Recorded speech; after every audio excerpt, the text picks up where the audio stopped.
Alright, so we are just under a week away from getting the release of Heng Permansor Terrae in Honkai Star Rail, and as we all know by now, he is going to be free, which is amazing to have a free sustain character coming out for all players here. So today, I want to go over his full kit as well as his signature light cone to show you all why he's going to be such an amazing character for players to get here. So let's jump right into his kit here. Heng Permansor Terrae is a physical preservation character, so he is going to be focused around shields and just generally trying to keep the team alive in that way. So we're not going to talk really about his basic attack because it is just a single target hit, but it will be good to get some skill points back depending on how good your shields are, which, speaking of his shields, let's jump right into his skill. So when Permansor Terrae uses his skill, you're going to choose one ally to become the bondmate, and this state is very important and it's going to be the main part of a lot of his kit here. Also, through using the skill, you're going to apply a shield to the entire team that does scale off of Permansor Terrae's attack. And this shield will last for 3 turns, but you can also stack it up repeatedly up to 300% of the skill's shield value. So you can get a pretty beefy shield from this if you build up a lot of attack. So definitely going to be good to build that on him. Next up, let's talk about his talent, where we're going to learn more about what the bondmate effect does. So whenever an ally becomes the bondmate, Permansor Terrae is going to summon the Soul Dragon. And this is not like a Memo Sprite summon, this is just a regular summon like Jingyuan's Lightning Lord, for example. The Soul Dragon has an initial speed of 165, and it's actually not considered Heng's summon. It's actually going to be considered the summon of the bondmate character, which is a very cool thing to be able to give a character a summon. And anytime the Soul Dragon takes action, it's going to be able to cleanse 1 debuff from all allies, which is huge for a preservation character, because cleanse is typically a abundance character kind of thing. So having that on a preservation character is pretty nice. And you'll also be able to apply a smaller shield to all allies. I believe it's around half of the shield value of the regular skill, but it still has that same overcap limit of 300% of the amount of shield that the skill gives. So being able to refresh shields as well with Soul Dragon is going to be very good. And whenever Permansor Terrae or the bondmate are defeated in battle, the Soul Dragon will disappear. So you definitely want to keep refreshing the shields as much as possible to keep the Soul Dragon on field for as long as possible, because that is going to give you some extra damage, as we're going to see soon, but also give you some extra shield refreshes. Next up, for Permansor Terrae's ultimate, you're going to deal damage to all enemies, and also apply the same effect as the skill, where you're going to be able to shield your entire team for 3 turns. Also, using this ultimate is going to enhance the Soul Dragon's attacks for 2 turns. So while this enhancement is active and Soul Dragon attacks, it's going to launch a follow-up attack that hits all enemies. And this attack is not only going to deal physical damage from Permansor Terrae, but it's also going to deal additional damage of the bondmate type as well. So you are going to get 2 different sources of damage from this attack, which should be pretty solid overall. Next up, for his technique, it's going to make enemies around him dazed for 10 seconds, which makes them not able to attack you. And whenever you start battle after using Permansor Terrae's technique, you're automatically going to activate the effect of the skill without using skill points. So you're automatically going to get a shield going up, and whichever character actually initiates the battle will become the bondmate. So it is going to be important to make sure that your main DPS is going to be doing this, so that you can also get all the bondmate effects on them as well, because it does end up being most valuable for your DPS to have the bondmate buff. As we're going to go into his traces here, it's going to become more apparent as to why that is the case.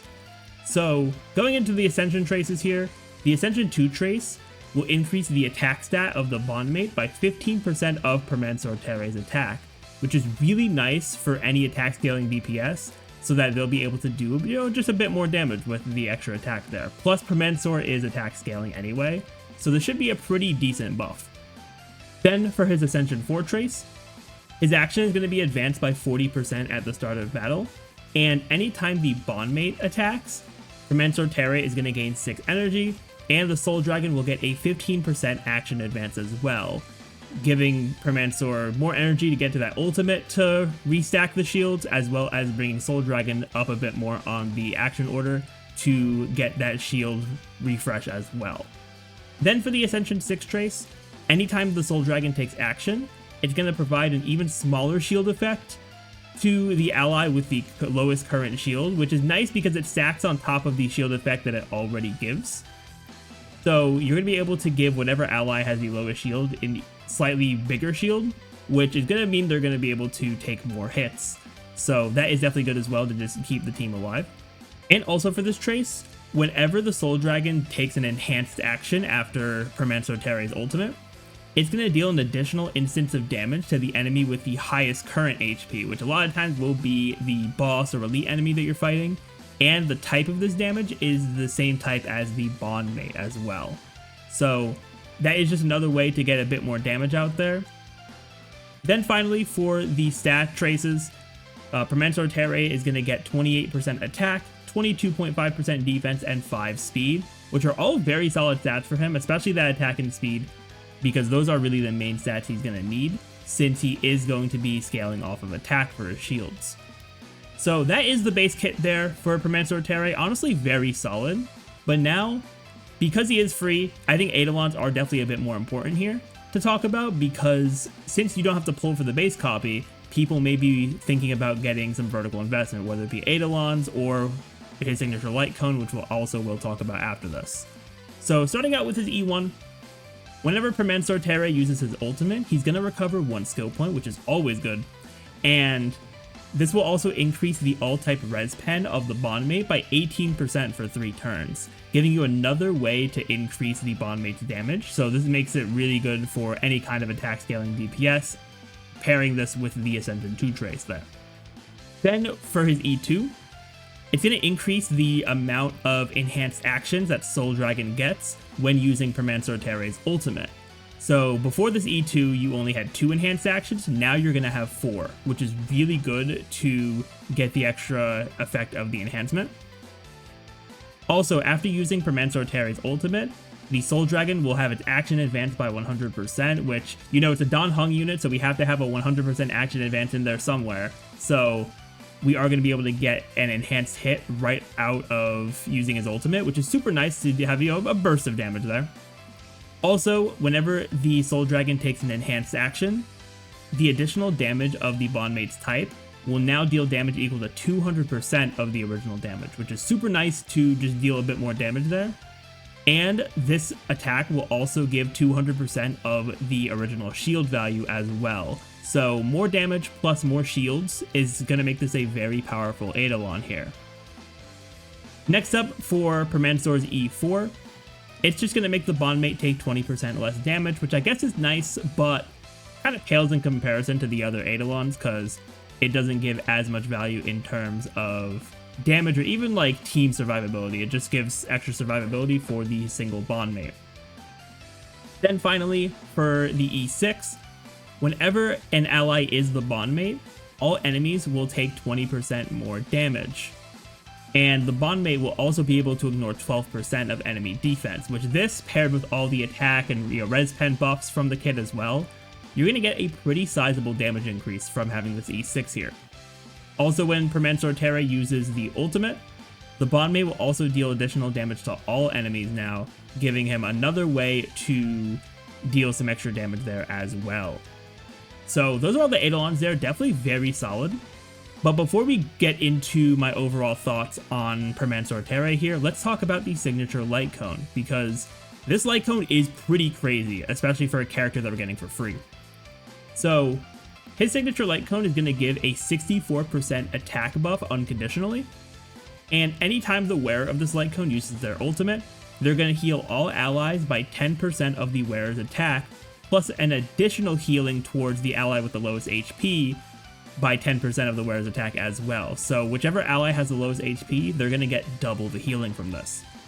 Also, this light cone will give all allies the redoubt effect for 3 turns after they use their ultimate, and this effect will allow them to deal 24% more damage to enemies, but if they have a summon, they're going to deal an additional 12% damage on top of that, making 36% more damage for any character that has a summon. which is going to be pretty crazy overall.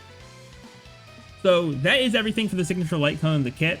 So for my overall thoughts on Permansor Terrae here, he is an amazing free character, especially since the other free, limited 5 stars that we've gotten, being Archer and Dr. Ratio. They've both been DPSs, so they were, they're good for a time. Archer is still good because it hasn't been that long since he dropped, but DPSs will age so much faster than support or sustain characters. But because we're getting a free sustain that is also going to be just really good for a long time, a lot of players are going to benefit a ton from this. So I think it's a no-brainer to invest in Permansor Terrae here. The way his kit works gives some pretty solid, direct and indirect damage buffs for DPS characters, and this is pretty much just going to be for attack scaling DPS characters because of that Ascension 2 trace, which is really the only thing you get in base for, damage buffs outside of just Soul Dragon being able to attack as well. But of course with Eidolons, you're going to get a lot more buffs like the All-Type Res Pen and the Def Ignore, so there is some solid value there. But one thing that's super important to note, because I know a lot of players have this character, Sunday gets a ton of value when paired with Permansor Terrae, and that's because the Soul Dragon summon is the summon of the person that is the bondmate. So if you make your DPS the bondmate, now they have a summon, which buffs Sunday's skill, because Sunday's skill gives a damage buff to a character while also giving them a 100% action forward. If they don't have a summon, they only get 30% damage, but now that this character is going to have a summon, they're going to get an 80% damage buff from Sunday, which is a pretty sizable difference, almost 3 times the amount of the original buff there. So Sunday is going to be amazing on any team alongside Dan Heng Permansor Terrae and an attack scaling DPS. Now when it comes to a signature light cone and how worthwhile it is, obviously it's super good and it is his best option by far, but it does kind of suck that he is the only attack scaling preservation character, because a lot of the preservation light cones are scaled more towards defense. There's some that are more towards HP, like for Fu Xuan. So a lot of the other light cones aren't going to be even remotely as good on him, which does kind of suck for free to play to bring out more of his potential. But I do think that we are in a pretty interesting spot with Star Rail, because we are only getting one new limited 5-star for 3.7. We're only getting Cyrene.